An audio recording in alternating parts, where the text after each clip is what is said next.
Welcome to our first career huddle. And I'm thrilled to introduce you to Alan Gonsenhauser, who has joined us to share what he's learned about the wonderful and occasionally wacky world of fractional CMOing.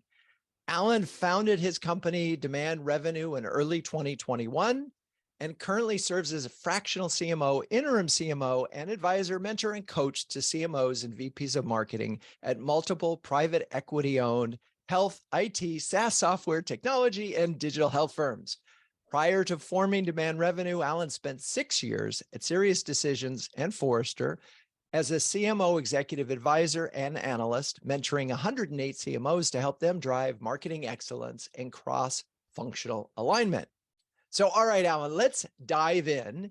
You've been quite a journey, because you and I have talked about this quite a bit over the last few years. Let's start with your decision to go fractional. What led you to believe that this would actually be a good thing for you? Well, first of all, Drew, thank you very much. I'm thrilled to be here with you and everybody today. And just make one comment up front. We're really all interim or fractional, whether we know it or not, with the average life of, tenure of a CMO being, I think, on average, what is it, 24 to 27 months now, something like that? I tried not to read those numbers, Alan. Okay. Yes, that is certainly what the data suggests. So my story, I kind of fell into it, Drew. It wasn't that I planned it that way. I fell into it, and I'm very happy that I did. So what happened was, just a little background. So I was a serial CMO and general manager at multiple companies. Then I spent 6 years at SiriusDecisions. We were acquired by Forrester. The Forrester model was a bit different. They wanted analysts to generate IP versus, grow businesses and work a lot with sales and, support customers as much. So it wasn't as much of a fit for me. So it just wasn't a fit anymore. So I left in February of 2021, and I couldn't believe how quickly things happened. It was serendipity, and a series of coincidences. And this story is about networking more than anything else, leveraging our networks, because it all came from there. So the first thing that happened is I noticed on Twitter that one of my past clients was rebranding from SyncSort to Precisely. I don't know if anybody knows Kevin Ruane. I believe he's also a member here. Yes, he is. So I said, Kevin, congratulations. Sounds like a great name. And he goes, Alan, can we talk? And I said, sure, Kevin. And then we spoke, and he said, would you be willing to do some consulting? I said, well, Kevin, I just left Forrester a couple of weeks ago. I haven't even updated my resume yet, but I'd love to work with you again. So on April 1st, I started 1 day a week with Precisely, doing quarterly projects.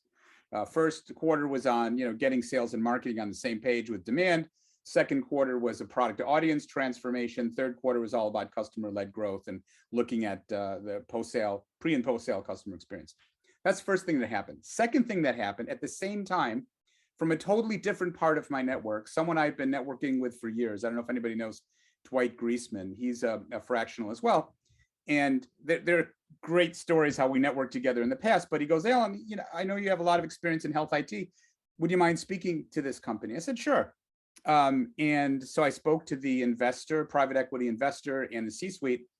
And also on April 1st, 2021, so I was 1 day a week with Kevin and his group at Precisely. I started as the interim CMO of what was nThrive, what is now FinThrive, which is a 450 million revenue cycle management company. I started there as interim CMO 4 days a week.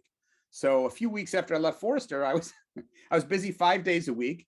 And frankly, I was making twice as much as I made full-time. And it's gone for 2 years with them and other clients. The coincidence was both of these companies, and just a complete coincidence, were owned by the same private equity firm. So then I also worked with another portfolio company of that private equity firm and a venture funded company as interim CMO or fractional CMO that came from a past boss of mine. So I just kind of fell into it. So let me pause and break a few things down here. So for folks, so the part that you're sort of understating in my mind is that you spent years building a network and maintaining a network and talking to people in the network and nurturing these relationships. So the fact that on day one of the, you accidentally set up a shingle because you had this network. So I'm gonna just put a big important bullet on that, is that if you were to start tomorrow and say any of the folks listening Yeah. would say, I'm going to be a fractional CMO, and you don't have a network, it's hard to imagine that you would have a 5 days worth of work as a fractional CMO, right? I mean, because those were purely people who knew you well, and suddenly you were available. Well, the So, folks at FinThrive didn't, I mean, yeah, the lead came from someone who knew right. me. Well, But the that's all folks that there were- matters, Yeah, right? yeah, So that's a big part of this yes. consideration. And I think it's important. Now, the other thing I'm thinking about, when you were 5 days a week, suddenly you didn't really have time to market you were working full time. So I how know. did you sort of manage that aspect of, okay, I'm not going to have both of these clients forever. How do I keep Right. keep my pipeline, if you will, full? Not as well as I should have, and people warned me about that, but it just kept coming. So it kept coming from the same private equity company. I then, was interim at another company called Brightly Software, and I tried to network when I could. Some of the things I did when I started is I got some really good folks that were good at creative and writing to help me upgrade my website. So I have a website which is called Demand Revenue. It's at demandrevenue.com, explains what I do. And I haven't gotten a lot of leads from the website, but what's really good about it, and my real intention was, when there was an opportunity, I wanted to show folks that I was serious about this and I had a professional website. And one thing from a networking standpoint, and I'm not the greatest networker, but I love doing it, Drew, that I did is I got a lot of people to write testimonials about my work. So an advantage I had in building the network, frankly, is that I mentored 108 CMOs when I was at Serious Decisions in Forrester, and that helped a lot. So I know a lot of CMOs that I've helped, and a lot of them wrote testimonials on my website, on LinkedIn, and I ported that over to my website. So that was one thing. So I have a lot of testimonials there, and I've done some case studies since I've started. I also wrote some blogs because, and this is something, fractional work started with CFOs. There are tons of fractional CFOs. It's moving to CMOs and it's exploding. And there are a lot of people that say they're fractional CMOs that have never been a CMO or never even been an interim CMO. So you have to be able to pick through.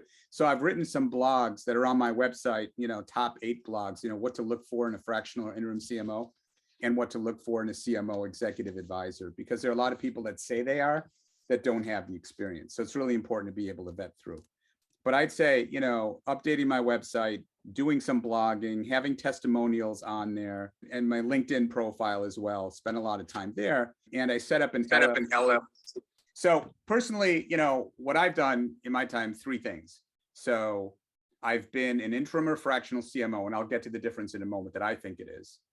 I've been a CMO executive advisor and coach, and then I've also done some quarterly projects. Now, for FinThrive and for Brightly, I was 4 days a week. I was operating as the CMO. I was on the ELT. I was going to all the meetings and basically operating just as the CMO, but on an interim basis until they hired a full-time CMO.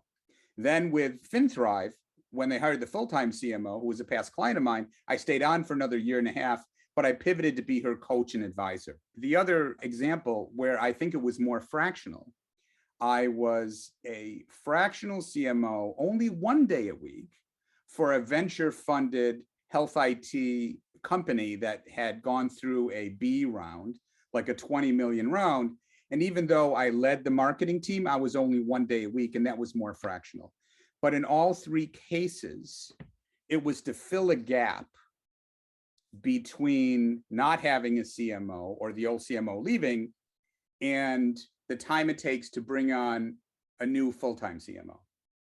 So what I like to do is be interim and then stay and help the CMO that's hired be successful, which I've done. Is the difference between an interim CMO, which could be 4 or 5 days a week, and a fractional CMO, I think is important that we sort of clarify, because to me, the idea of a fractional is you're a company that likes the idea of having a CMO, but you don't have the budget Right. necessarily to pay for a top level experienced person. So, but you'll pay 2 or 3 day, you'll pay a fractional amount to get high level strategic guidance to help you through a particular growth stage until you can hire someone full time. Or you may never hire someone full time, or you may want to hire the fractional full time. It depends on it's all depending on the relationships, but that's very true. That's another application of it. Right. And I think, Jay, goes back to, if we think about the differences in the definition, the roles that CMOs play in organizations, but I mean, we just take the folks here and what they do and don't do, that the variations on the job are so broad that it's the same thing applies to fractional. It's sort of, it depends on the need. But let's talk about it, stepping back from your standpoint. What would you do differently in terms of if you were starting again with the goal of being an independent CMO who works short periods of time for different companies in the capacity as a CMO? What would you do differently to get this business off the ground and going? I mean, it's worked really well the past 2 years, Drew. I think, Okay. So but that was, I had a network. I tapped in the network. I got some opportunities, and that led to other opportunities. And I guess that's the sort of the big lesson. Yeah. And I'm imagining also, because each of these situations are different, are you trying to build a consistent methodology that you use in each of these things, so that you do have consistent like case histories that, I was a fractional CMO at this company. Here are the things that I did. This is what the outcome is. Or are the situations so different that that's impossible? Well, I've got case studies on what I've done, and some of them, and it's situations different, but there are some things that are pretty common. Like in each of these cases, I've joined the ELT. I've worked very cross-functionally. I think of myself more as a business person than just a CMO. And I think that's important, because I like to bring the creative and the analytics. Wait a second. I'm sorry. Did you just say just a CMO? Huh? Well, just marketing. I try to think of myself in a business sense. Yeah. Where cross-functional alignment is really critical. Okay. Versus just busting your marketing person. I know you are. It's okay.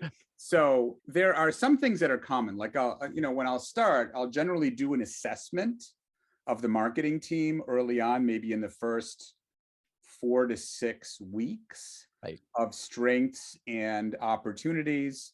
I'll take a look at things like, the demand process, the MarTech stack, the value proposition, things that we would all look at as CMOs and see where they are, see where the maturity is, and depending on the company and what stage they're at, there's, problem market fit, product market fit, platform market fit, see where they are on their journey so I can most help them.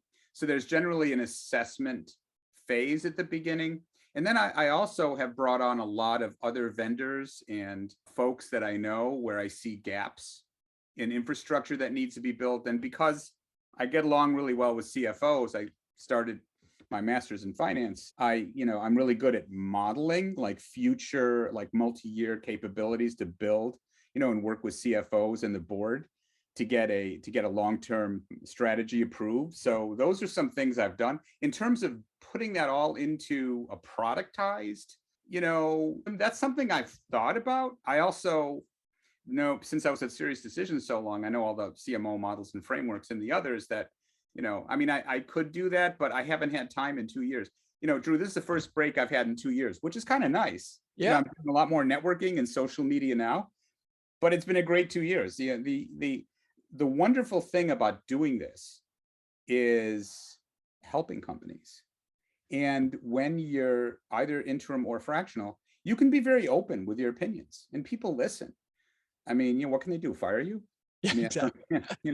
Yeah, no, you're the expert from out of town. You get a free pass in terms of being able to be honest and no, it's amazing. I want to just put a point here that I thought was so interesting, that because marketing problems are not something that an individual can solve, and often it's not just the team that you have doing the assessment of the team, The fact is, there's other resources that you bring to the table. So it's not just you solving the problem. Right. You would, Right. you identify a problem and say, oh, I know someone who can fix this. You Exactly. bring them in. And obviously at that point, you've made some good friends by doing that. But it makes sense to be thinking about this solution of fractional from a broader standpoint than just what you personally can contribute. Yes. And I Takes think a that's village. yeah. And you know, let's face it, you all know that as being a regular full-time CMO, but having, you know, your trusted folks is important. Yeah, I'm still sort of digesting the just CMO because I have to say, in our huddles, in the people in this community are not just marketers. Yeah. They all have another plus on top of it. I mean, and I mean, Yep. and so I want to defend them for the moment, but I also want to, I think the question that I'm going to ask you is, from a fractional standpoint, what is the plus that matters? Ah, well, I've carried a bag, so I've been in sales, and that usually provides a lot of credibility. I've been a GM, so I've had marketing, sales, and product reporting to me in a couple of instances. But what I will say, and I've spoken about this a lot and blogged on it a lot, you can't underestimate the relationship between the CMO and the CFO. That's got to be a strong relationship. And the CFO, in addition to the CEO, is your entry to the board. The initiatives I've taken, you know, I've spoken to the board up front. I had really good relationships with the board in addition to the C-suite. And that helps a lot. And I think having some financial skills and ability to speak in business terms, not, I will say, only marketing speak. I mean, there's, you know, we have a lot of terms we use internally, but being able to speak on a business level, I mean, even things like, for example, LTV to CAC, right? Or, you know, future growth. I'm a big believer in customer-led growth. So that's net revenue retention plus the customers that will recommend you to bring you new business. And that's really the franchise you have to grow going forward. I can have that conversation with the CFO all day and talk about LTV and net retention and, you know, and begin that dialogue. And that's really important. I think being able to develop those cross-functional relationships quickly is an important part of this role for credibility. Does that make sense? It does, totally. It's funny because in the recap that went out to all the huddlers on personal branding, I quoted one of the CMOs who talked about their analytical ability and how in this individual's team, no one on the team is allowed to say, I'm not good at math. They all have to be able to say, we're good at math. We understand math. We get math. Math is important to us, which speaks to, again, the language of the business. And so anyway, it made me laugh because that is that individual's CMO plus. It's they're this strong analytics, and they want to bring that to the whole team. I have to say that, Drew. It reminds me of this. So I've taught some courses at Emerson College in Boston, where I live, and it was a global marketing communications graduate program. And I taught some courses on how CMOs can talk to CFOs and CEOs to get programs approved. And people were from all over the world, you know, US were minorities. And I always got the same question at the beginning. Is there going to be math? Is there going to be math? How much? I said, just a little bit of algebra, nothing, you know. Oh, you know, and these are all, you know, graduate students. So it was so funny. Yeah. Yes, there's going to be math. Yeah. It's called revenue, and you need to know how the company makes money and how marketing contributes to it. Yeah. So the good part of this, what I hear is, one, you're getting rewarded. Two, you're getting listened to. Three, you're making an impact. And all those things sounds really good. What's the downside of this world? Yes, I'll get there. I just wanted to add a fourth to that, and that's you're developing relationships. You're developing strong relationships, and I'm a relationship guy, and I love that. I mean, you know, I love helping companies.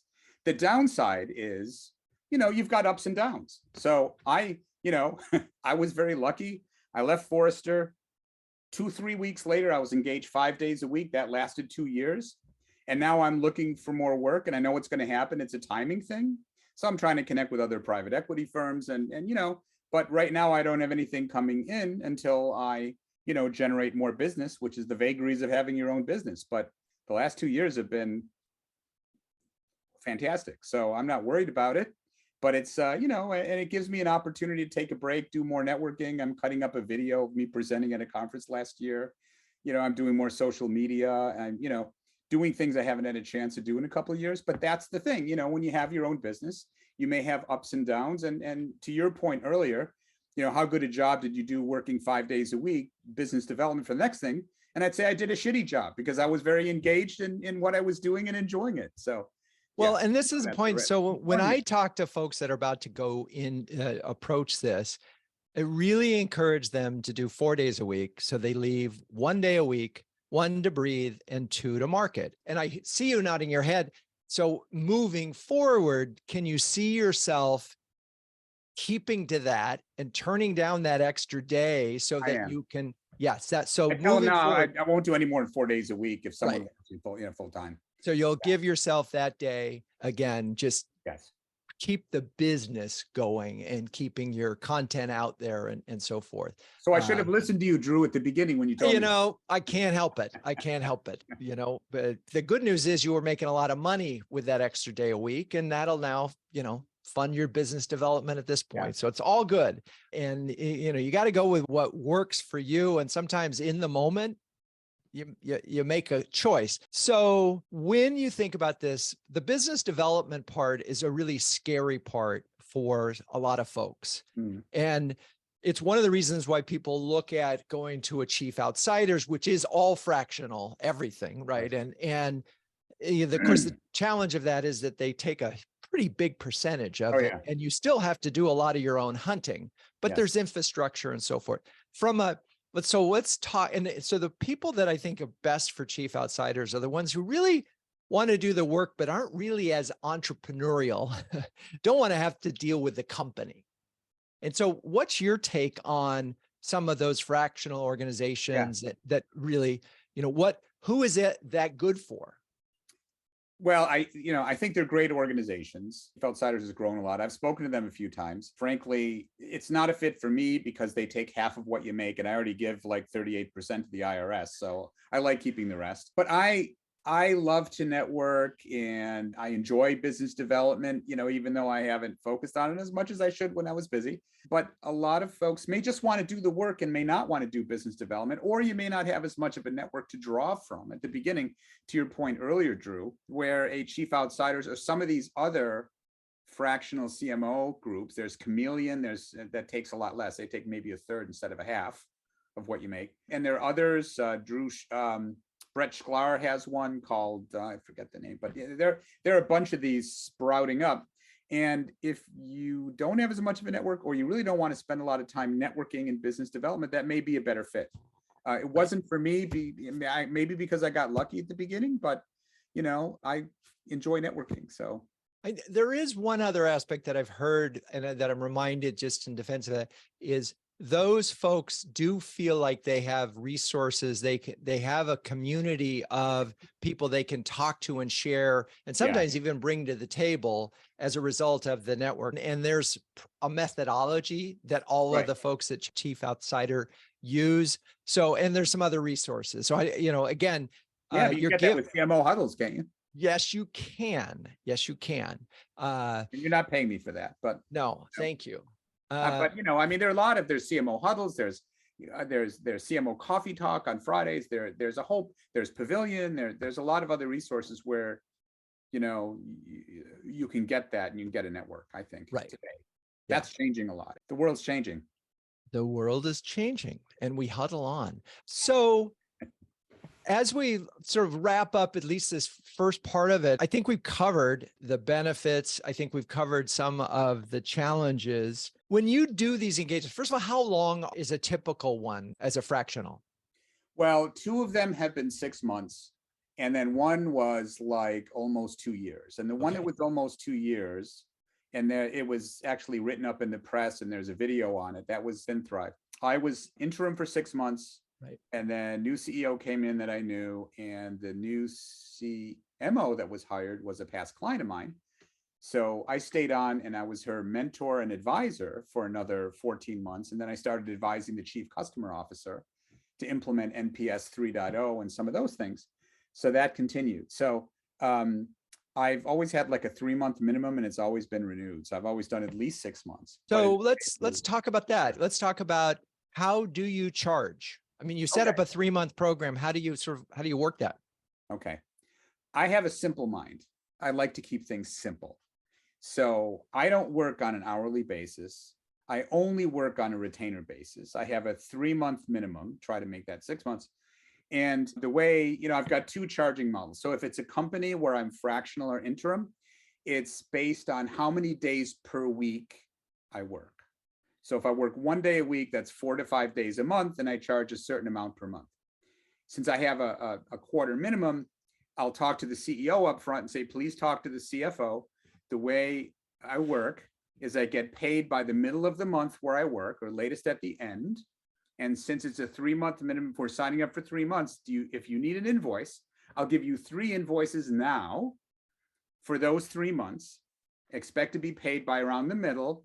Want to make sure your CFO is comfortable with it. Next thing I'll do when I start working with a company, I'll get on their Teams or whatever internal communication they use, and I'll find out who the AP admin person is, and I'll make friends with that person. So around the middle of each month, I'll say, hey, when's it coming? Is it processed yet? And I can say, at least so far, first 2 years, I've never not been paid. I haven't had any invoicing issues. And there's a free invoicing app I use to generate an invoice. And it's, I just try to keep it simple, and it's worked really well. Is there a size or profile of the customers of the companies that you've worked for that seem to find the fractional appealing?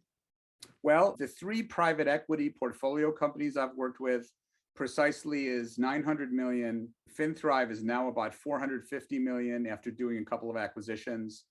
And Brightly Software was just acquired by Siemens Infrastructure, but they're a 200 million SaaS software company that's part of a 3.3 billion Siemens division. Now they were sold. Those were 3 Clear Lake portfolio companies, the private equity firm that I coincidentally was into at the beginning.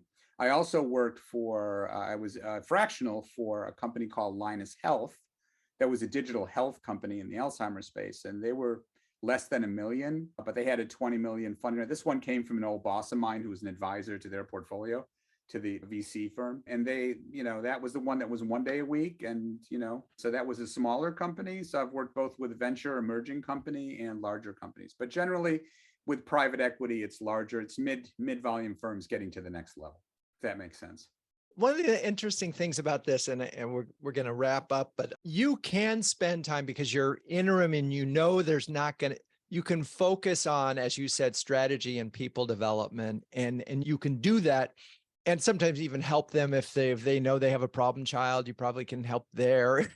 And so, but one of the parts that we talk a lot about in CMO huddles of being a great CMO, and I'm sorry, JD left because he thinks the title of my next book should be, I was talking to a customer the other day, because that's the most powerful thing any CMO can say in the C-suite is. So that's probably one thing you can't do as much because they either, you're going to be leaving, and I don't know. So how does that work?